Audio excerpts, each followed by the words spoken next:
All right. Hello, Mr. Wells. My name is Mike. I'll be your student PT today. So I hear you've been having a little bit of trouble with your breathing. So what we're going to be doing is called an inspiratory hold.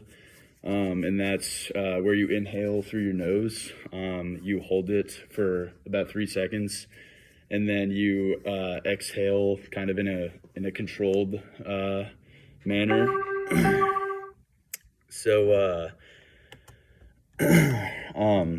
can you perform that for me? So what we're going to be doing is, like I said, inhaling through your nose, hold it for about 3 seconds, and then just relax. You don't have to force yourself to exhale. And go ahead and give that a shot a couple times for me. Exhale through my nose or my mouth? Exhale through your mouth.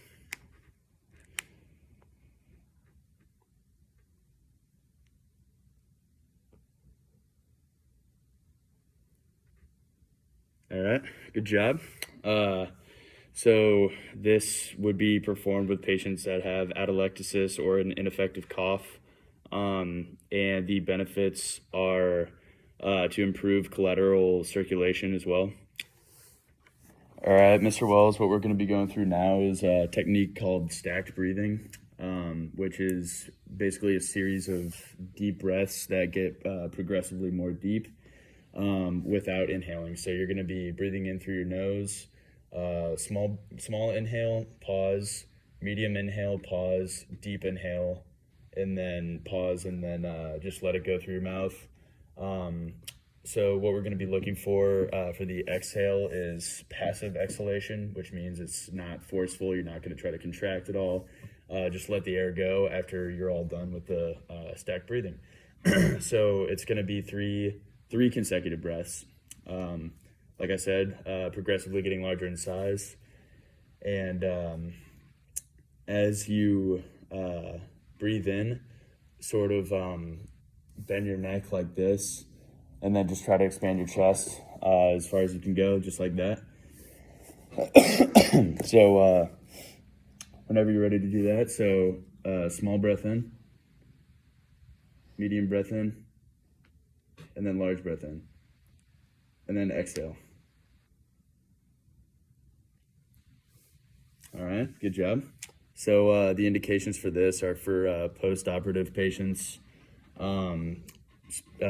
some people that have ineffective coughs, and people that have uncoordinated breathing patterns, and for patients with atelectasis as well. All right, Mr. Wells, so what we're going to be doing now is called a diaphragmatic scoop, or a diaphragm scoop. So basically what I'm going to have you do is lay down on your back, put your head on this pillow, and then basically have your knees bent. So if you could you take off your shirt for me? And then I'm going to be putting my hand on your stomach area, if that's okay. And then that's just going to help facilitate the use of your diaphragm a little bit more. So go ahead and breathe normally, just a few times.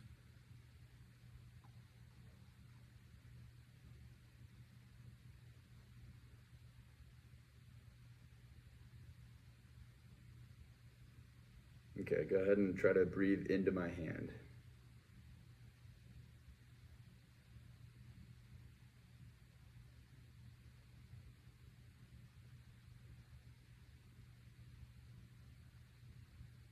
And then deep inhale.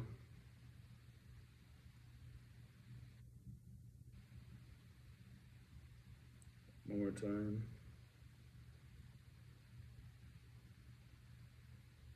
All right, good.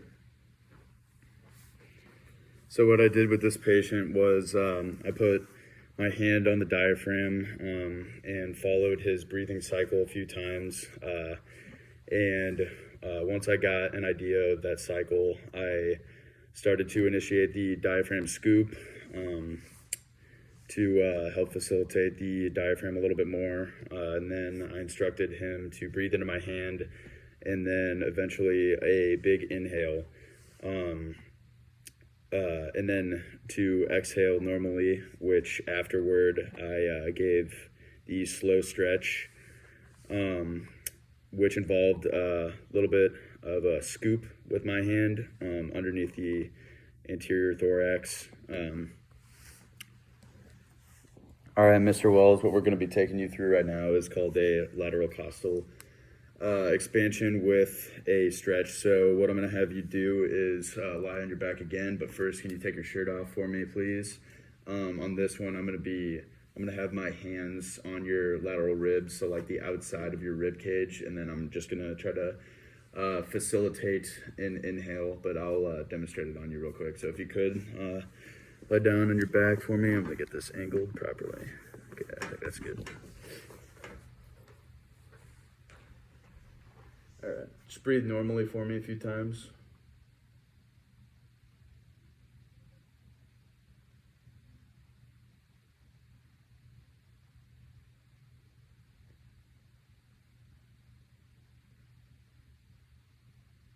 All right, now I want you to give me a deep inhale.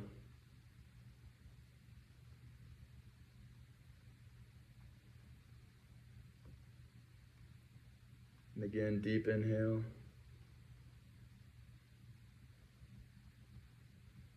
And inhale.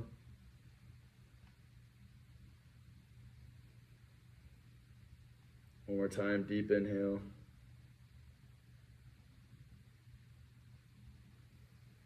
And inhale. And we're just going to be doing that one more time. So go ahead and give me another deep inhale. Exhale. And inhale. Okay, good.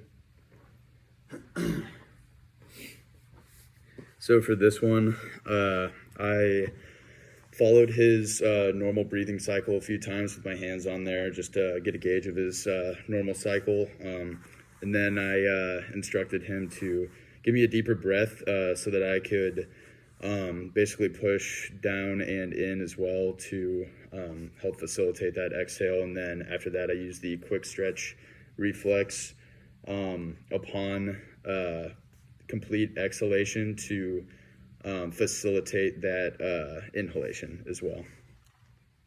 And one more thing, this would not necessarily be the most appropriate method for this patient population.